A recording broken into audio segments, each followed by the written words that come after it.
The Buddha learned from other Buddhas.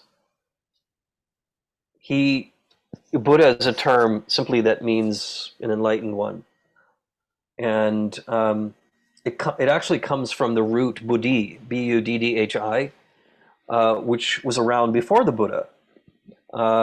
And Buddhi refers to that aspect of consciousness that is bright and intelligent. It is intelligence, it is brightness of mind, it is filled with what we call sattva, or luminous energy in the ancient and the more sort of ancient Upanishadic, the texts of ancient India.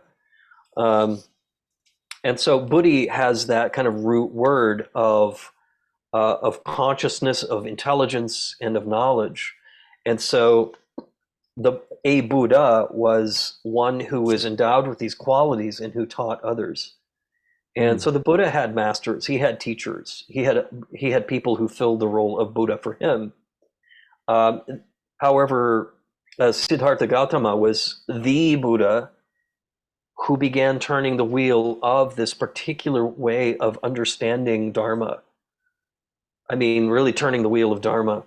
And that led to so many other kinds of approaches that are Buddhist sects. We have these different branches of Buddhism in the world.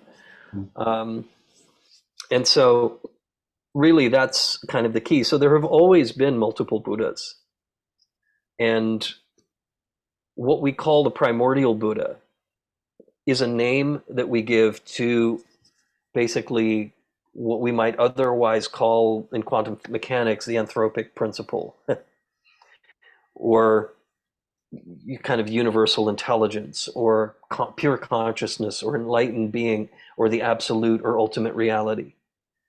Yeah, or Dharmakaya, the body of consciousness that is the wisdom of the Buddha mind.